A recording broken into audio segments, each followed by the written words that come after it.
Mesdames et messieurs, bonjour ou bonsoir. Il est très tôt ou tard en fonction de l'endroit où vous vous trouvez. En tout cas, il est l'heure de vivre un grand moment.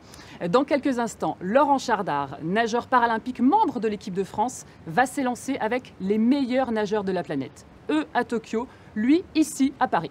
Une épreuve symbolique pour faire oublier le temps d'une course, en tout cas les différences, qu'il n'y ait plus les paras d'un côté, les valides de l'autre, non, mais une seule et même épreuve avec comme leitmotiv le dépassement de soi. Et je peux vous dire que Laurent va tout donner. Alors avant de vous expliquer comment ce dispositif va être possible techniquement, eh bien laissez-moi vous présenter celui qui va nous accompagner tout au long de cette course, le coach de notre héros du jour, Tugdual Guéguin. Bonjour coach. Bonsoir France. Alors coach, sachez que cette année, les comités paralympiques et olympiques français ont décidé d'envoyer un message fort. Il n'y a qu'une seule et même équipe. Et Lacoste, l'habilleur officiel de toute la délégation française, a décidé d'aller encore plus loin en permettant à un athlète paralympique de disputer une finale avec les valides. Et c'est votre nageur, votre poulain Laurent, qui a été choisi. C'est quand même assez incroyable. Quelle occasion! En effet, c'est une opportunité incroyable pour Laurent. Les athlètes handisport sont souvent relayés au second plan. Ça change, c'est bien.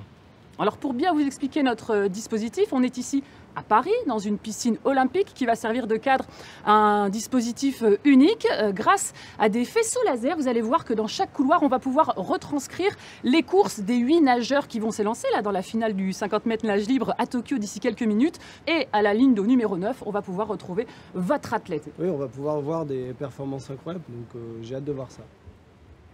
Et maintenant, vous allez en savoir un petit peu plus sur cet homme et cet athlète au parcours hors norme. Regardez. Je me souviens pas de la première fois où je me suis remis à nager parce qu'en fait, justement, je me suis jamais arrêté. Alors, je m'appelle Laurent Chardard et je fais de la natation handisport. Il y a à peu près 5 ans, je me suis fait attaquer par un requin à l'île de la Réunion. Et à la suite de ça, donc, j'ai fait un an de rééducation. Ensuite, je suis retourné en métropole pour reprendre mes études et justement commencer la piscine dans mon club actuel. Et finalement, je suis arrivé très vite au haut niveau et j'en suis arrivé à être qualifié aux Jeux paralympiques maintenant.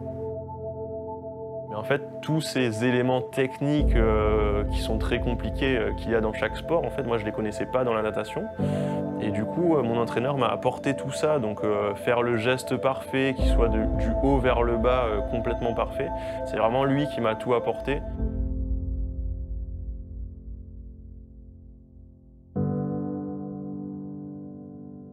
Bah, c'est vrai qu'au début, donc, quand j'ai perdu mon bras et ma jambe, évidemment c'était difficile parce que j'avais des questions sur le regard des autres, comment les autres ils vont me regarder. Mais finalement, en fait, je suis vite passé par-dessus ça parce que je me suis dit, en fait, les autres, ça m'intéresse pas. Voilà, moi, ce qui m'intéresse, c'est mes amis, ma famille. Forcément, ça a changé la trajectoire de ma vie parce que maintenant, je suis un sportif de haut niveau et je pense que, en fait, j'y avais jamais pensé auparavant parce que moi, ces sportifs de haut niveau, je les voyais comme des aliens un petit peu parce que voilà, c'était un monde pour moi totalement inaccessible. Et maintenant, en fait, je suis aux premières loges et je me donne à 100% parce que je trouve qu'on a vraiment c'est un privilège, quoi. Moi, sur cette course du 9e couloir, finalement, je vais être à côté des grands noms de la piscine mondiale.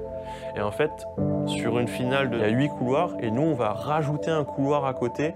Et finalement, je vais prendre le même départ que ces nageurs et nager en même temps qu'eux voilà, pour leur montrer qui je suis, quoi. Et de courir à côté d'eux, je trouve ça incroyable, quoi, de pouvoir faire ça. Et je vais tout donner pour essayer d'aller gratter les pieds des meilleurs, quoi. Quelle histoire! Alors Tugdual, vous qui êtes son coach, qu'il connaissait si bien, qu'est-ce que vous pouvez nous dire de plus sur Laurent? Mais Laurent, en plus d'être un nageur très puissant, il est aussi ingénieur. Donc du coup, ce qui permet d'être très précis dans ses nages.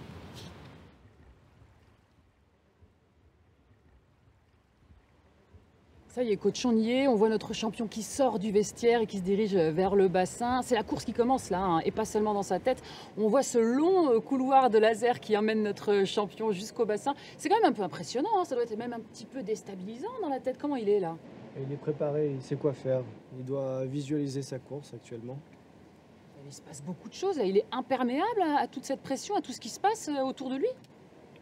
Oui, il a vraiment travaillé, c'est vraiment son truc. Bon, alors on rappelle que cette course ne représente pas seulement un enjeu pour notre champion, mais aussi pour tous les techniciens qui travaillent d'arrache-pied depuis des mois pour mettre ce dispositif technique au point. On les voit, ils sont en train de faire les derniers réglages. C'est vraiment impressionnant et il fallait les remercier également. Voilà, on le voit qui arrive maintenant tout près du plot de départ. Le top va être donné d'ici quelques minutes du côté de Tokyo. Comment on est là? Il est pile sur le plot de départ à quelques secondes. Comment ça se passe dans sa tête? Et il est en train de visualiser son plongeon, sa coulée, sa sortie de nage. Donc je pense qu'il est vraiment très concentré. Allez, on est à 1 minute du départ. On retient notre souffle parce que ça y est, c'est son moment. Laurent Chardard, nageur paralympique, va s'élancer avec les 8 meilleurs nageurs de la planète.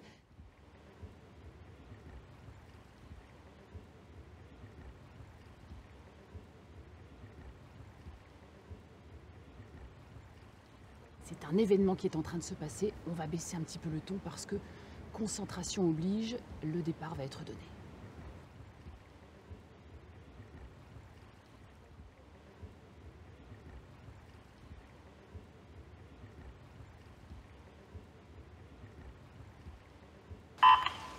Et ça y est, c'est parti. Il a parfaitement jailli du plot. On est lancé dans cette course. Qu'est-ce qu'on pense du départ, coach, pour l'instant? Le plongeon est explosif, la reprise de nage parfaite. Il donne tout. En tout cas, il réalise une super nage. C'est extraordinaire ce qu'on est en train de vivre. Ça fait des mois qu'il prépare ce moment. Il est en train de nager pour l'histoire, côte à côte, avec les meilleurs nageurs de la planète. C'est fou ce qui se passe. Il est bien. Il ne se laisse pas du tout impressionner par le dispositif. Attention. Allez, il n'est plus qu'à quelques mètres. Laurent Chardard, il va le faire. Tu peux le faire, champion. Vas-y, Laurent. Vas-y, tu y es, tu y es. Ça y est, il l'a fait. La course est terminée. Il a réussi à tenir tête aux meilleurs nageurs de la planète.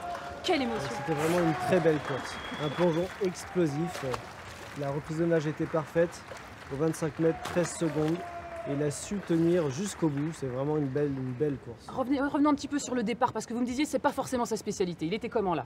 Non, il était vraiment très puissant. Il a réussi à garder une coulée de 15 mètres, c'est parfait. La course en elle-même, c'est rapide, vous qui le connaissez bien. Il aurait pu faire mieux, c'est mieux que d'habitude? Toujours la fin, c'est toujours plus compliqué, c'est sûr, mais c'est quand même bien.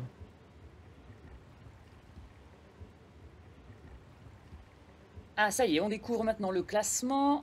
Super temps ça pour Laurent, là, il doit vraiment être fier de lui. C'est génial ce qui s'est passé, il a fait une super course. Allez, c'est la fin de cette belle aventure, mais peut-être le début d'une autre. J'espère que vous avez pris autant de plaisir à regarder cette course que nous à la commenter. En tout cas, c'est vraiment un moment spécial que l'on a vécu, autant par sa forme extraordinaire que par sa portée.